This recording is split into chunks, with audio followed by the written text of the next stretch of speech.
Hello, Sagittarius, Sun, Moon, Rising, and Venus signs. Kamusta kayo? Sana po nasa mabuti kayong kalagayan. Welcome back po sa Star Tarot. Kung bago kayo rito, welcome din kayo. Thank you for your support. I truly appreciate it. God bless you all. Pauna mensahe po ninyo, meditate. Yan, Sagittarius. Make some quiet time in the still air.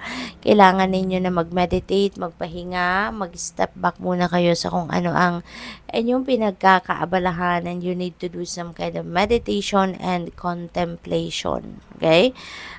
Kasi maaaring ungrounded na kayo.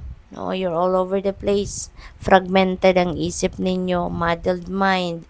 Kaya kailangan ninyo na mag-take a breather muna. Mag-meditate muna kayo. Okay? We have perseverance. Stay the course. Huwag kayong sumuko. Don't give up. Kung medyo nahihirapan na kayo, napapagod na kayo sa inyong ginagawa, step back muna. Magpahinga. No? Step back muna at magpahinga. Once na makapagpahinga na kayo, then go back to kung ano man ang inyong pinagkakabalahan, kung ano man ang inyong pinagkakabisihan. Okay? What else? We have optimism. After each rainstorm, there will be clear skies. Kaya, be optimistic. Okay? Huwag kayong mawawalan ng pag-asa. Always keep your hope and faith alive. And be optimistic. Kasi kahit meron kayong mga, let's say for example, mga challenging situations na maaaring pinagdadaanan, always remember that lahat ng mga yan ay may solusyon. Lahat ng yan ay you will be able to find your way out. Okay? Malalagpasan at malalagpasan din ninyo yan. Alright? So, tignan natin kung ano pa yung ganap for Sagittarius.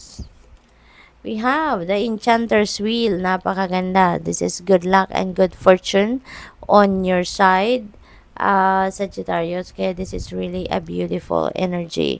Magiging maganda ang inyong sitwasyon. There are good things coming your way. Maraming mga pagbabago ang maaring maganap rito sa buhay ninyo, pero pagbabago ito na ikakabuti ng inyong sitwasyon. This is a good fortune and good luck on your side, kaya magbabago ang inyong sitwasyon for the better. Maswerte kayo dito sa iba't ibang bagay, no? Pera, trabaho, source of income, whatever it is, siswertehin kayo dyan. We have Weaver of spells. Ayan. So, masaya, no? Excited ang iba sa inyo dito sa Sagittarius. Isa na dito ang dahilan. Because of this swerte, maaring nararamdaman na ninyo yung mga positibong nagbabago, no, sa buhay ninyo. May mga changes na siguro kayong nai-experience dito, and you're excited about it, no? Si Weaver of Spells din, ito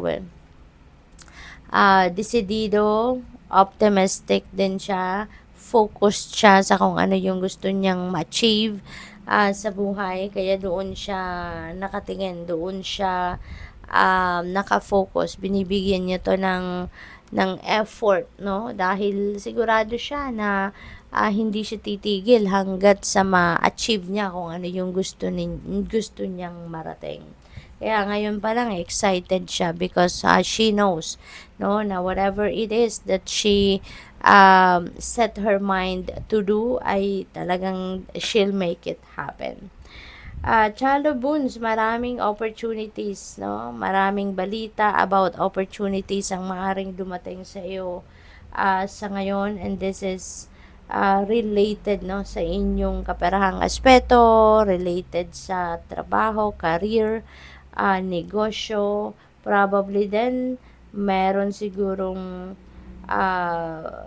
bibili dito ng property, bibili ng bahay, maaaring kayo ay nagsha-shopping for bahay ngayon, and yun ang tinitignan-tignan ninyo. Namimili siguro kayo ngayon ng bahay na gusto ninyong bilhin or any property, or baka kayo yung, kung hindi man kayo yung bibili ng property, baka kayo ay yung nagbebenta ng property.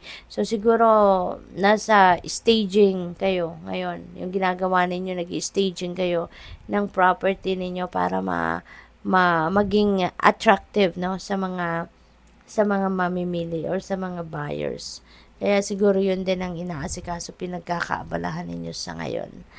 We have 6 of visions. Ayan. So, siguro ang iba sa inyo rito nagpaplanong umuwi. This is going to be a travel energy.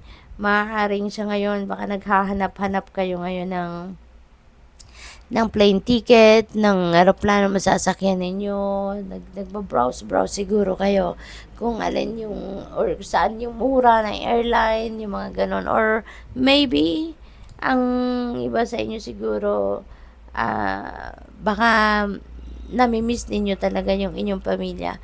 And siguro sa ngayon, nagre-reminisce kayo, maybe you are, browsing your mga albums siguro ninyo, kung meron pa kayo mga album, or baka sa cellphone, sa mga gadgets ninyo siguro, tinitingnan, binabalik-balikan ninyo yung mga photos ninyo, mga videos ninyo, yung ganon. Kasi maybe you are missing your loved ones. So, it's either uuwi kayo, or baka hindi rin naman kayo uuwi, pero yun nga, binabalik-balikan ninyo yung mga photos and videos ninyo, no? What else?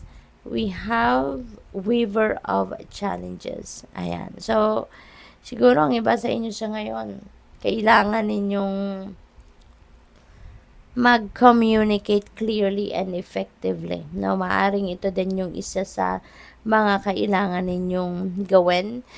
Maybe ang iba sa inyo dito, hindi kayo nakakapag-communicate ng kung ano talaga yung nasa loob ninyo, ano yung iniisip ninyo, ano yung nasa damdamin ninyo. So, maybe this is a calling for most of you na merong ganong sitwasyon na it is important to communicate clearly and effectively para nang sa gayon maipahayag mo, no, sa mga taong kailangan makarinig or kailangang makaalam na kung ano ang totoo mong nararamdaman or kung ano ang totoo mong iniisip, 'di ba? Kung ano yung stand mo about a certain situation. Okay? So good luck sa iyo.